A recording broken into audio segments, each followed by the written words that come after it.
This is the big thing. Last year when Dave invited me here, Magda Havas was sitting in the front row, and I made a controversial statement then, and I'll say it again. Blue light is the biggest worry, biggest non-native EMF we have. There's others, but right now it's still blue light. Do I think in the next 18 months it's going to change to 5G? I do. Again, a talk for another day. But you need to understand this. Porphyrins are the retinal receptors. We're coming close to the end, but this is really important for you to understand. You know that there's this huge disease out now. Number one cause of blindness in North America is AMD. This is the optic nerve. There's those vessels I showed you before. There's the fovea. That is a hole in the fovea. That's what AMD looks like under a microscope. And AMD, for those of you who don't know, is acute macular degeneration. It makes you go blind. Okay? What's changed? Cathode ray TVs, now LEDs. In case you don't know, LEDs, right there, folks. Does that look like the sun? No, not even close. I never saw a case of AMD when I was a resident. I finished my residency in 1999. I want you to think about that for a minute. We got a couple other doctors here that they could probably tell you what they've seen. The key is you have to have balanced AM light. AM light is absolutely critical. Here's the point. Look at these spectrums. You don't even have to know the numbers. Does any of these look correct? This is what you're optimized to. 4.5 billion years of evolutionary history. Right there, take a look. And we have changed it since 1879. And we think there's no biologic toll. Ha. That is what we're getting. You know what I consider Alzheimer's and Parkinson's and Huntington's? That's it, right there. That's it. That's where we're headed. We're headed off a cliff and we don't realize it. And it's so obvious when you see the mitochondrial diseases. TV screens and phones. So, what happened in the last 12 years? See, 12 years ago, Jack was crazy. 7 years ago, the paleo guys told me I was crazy. The food guys still think I'm crazy. So, what showed up in the literature? Blue light affects the circadian oscillator in the eye. Okay. Oh, color. Entrains the mammalian clock. Oh, Jack's getting less crazy. Oh, look at this one. LED lights have links to the eye. Shocker. Look at that. Artificial light that's made causes a problem with sleep. Can you imagine that? Here's the big one. This is the one I told you about, beta endorphin. You are designed, and this chemical, when it comes through the central retinal pathways, POMC is made in your brain by light as it slows down. Look at some of the other hormones. ACTH. Think that's important in an adrenal stress index? Damn straight. That's where cortisol comes from. That's why cortisol and melatonin are the opposite sides of that spectrum. That is a story about light. Everything is a story about light. This is really counterintuitive for people to hear the first time until you see it laid out.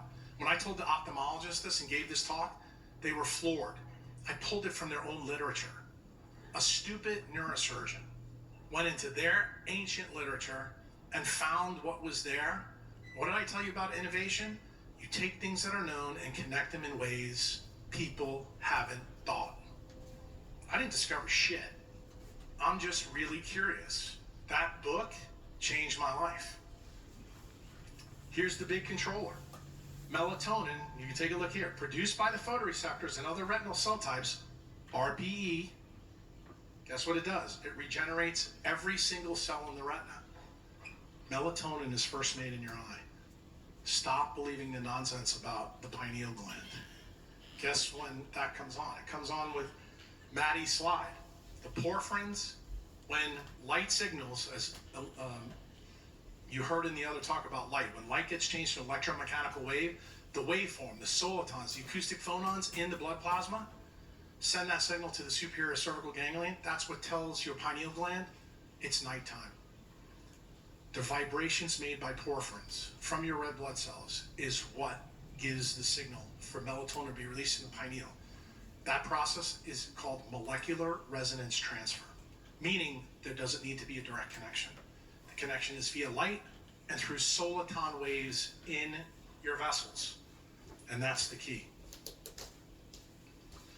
So, the anterior retina to your hypothalamus is a central semiconductive circuit. This goes all the way back to Albert St. George in 1941. He's the first one that mentioned it. He won a Nobel Prize. Everybody laughed at him when he said it. Turned out, Ott found it, Holwich found it. Everything in your anterior chamber is a semiconductor. What does that mean? It absorbs light and it re-emits light. And inside that light, that signaling tells the brain exactly what to do. That's the key. This hormone everybody now knows in food circles is really important, but nobody still knows why.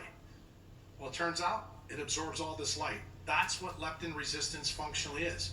You can have leptin, but if you can't do anything with the signal, you're leptin resistant. And leptin resistance is what causes obesity. We now know all the effects of blue light. This is the artificial light that we're around here. Causes all these things. Take a look at them. Every single one. Notice that obesity is on the list. See, Jack's no longer crazy because now it's well known in the literature it's associated with obesity. But I got a big one coming for you. That semiconductive pathway, this is the keys. Red's got to balance blue. Neuropsin absorbing the UVA, then melanopsin at nighttime. What Ruben told you, you must block blue when the sun sets. You must get UVA and infrared A light through your eye and on your skin every morning. If you don't do it, you fail. That is your practice. You must do it. And if you don't, then you're going to suffer the consequences. Don't believe me? AM light is different. Notice the difference here. See the color temperature of sunlight when it rises is 1800 Kelvin. Look at what it's at sunset. Notice this blue scale. It's mostly red, but the light is bluer as the day goes on. Why? That's when melanopsin works, because what does it pay attention to? 435 to 465 light, which is blue. That's what the signal is. And you want to know the key? Right here at noon, 5750 Kelvin. You know what your computer screen is at home 24/7? 5750 Kelvin. Some of the newer screens, 6500. So every time you turn the damn computer on, it's noon to your brain.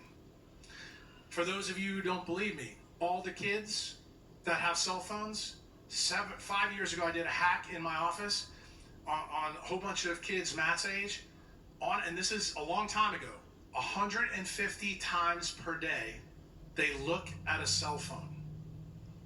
150 times per day, that means they're getting a signal that it's noon. For those of you who don't think this is a big deal, when I mentioned this to the paleo guys about 7 years ago, they laughed. The astronauts that go in the International Space Center see the sunrise and sunset 19 times in a day. You want to know why they all come back and they age faster? What happens if you're doing it 150 times a day and you're not going in the sun? Do you think that you can get kids at 25 years old to come in with carotid dissections because they have carotid disease? Why are all these diseases seemingly coming out of nowhere? Guess why? Light. How many times have I mentioned food? This is the key, folks. Blue light that's man-made is absolutely destroying us, and it affects the way your mitochondria can handle electrons from food. That's where the food story comes in, because the more those respiratory proteins get stretched out, it doesn't matter what you eat. You're going to have a problem. You have to shrink those respiratory proteins closer together so they can do what they do.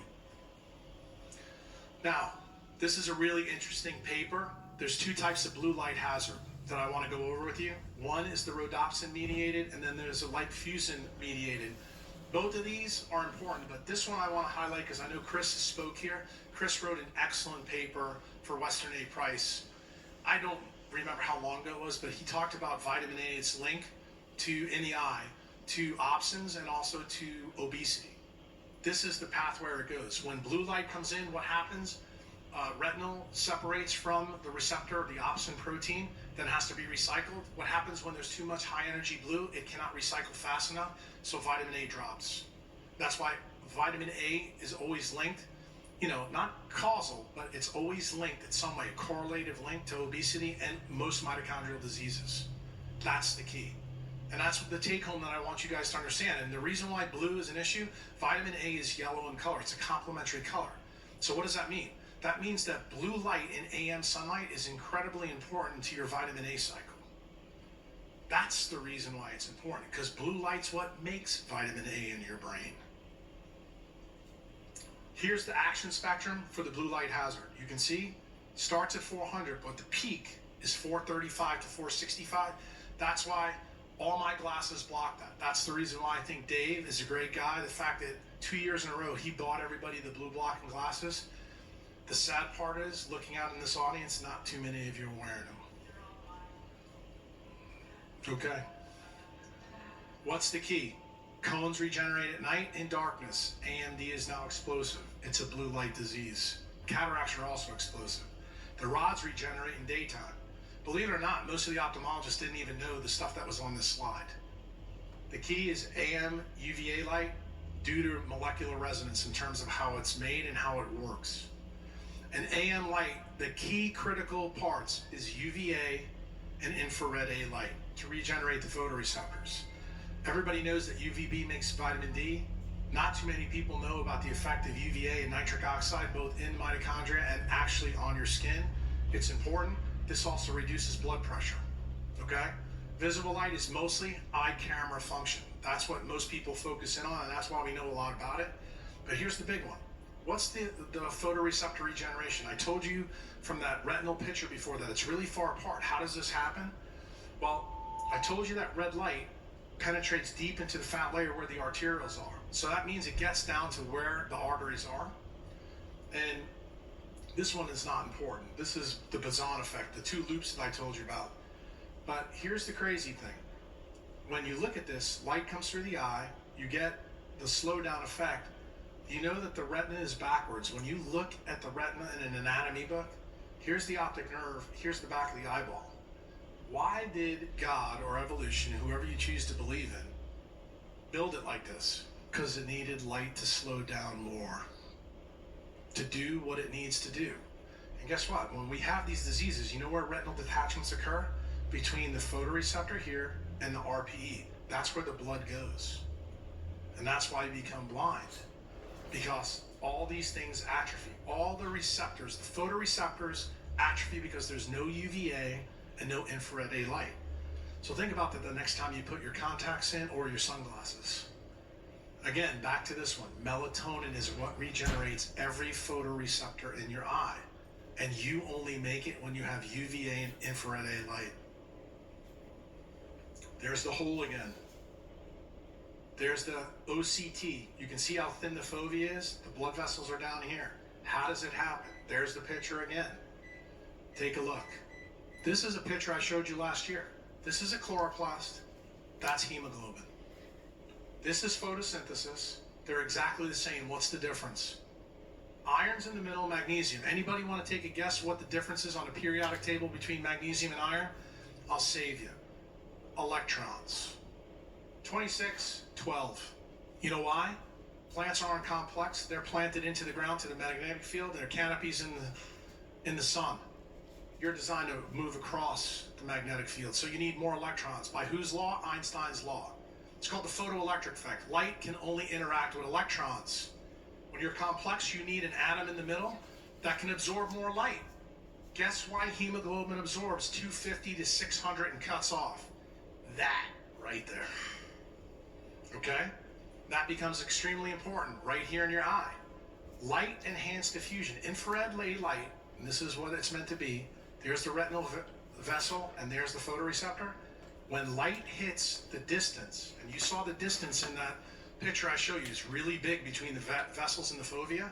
What bridges the gap? Water.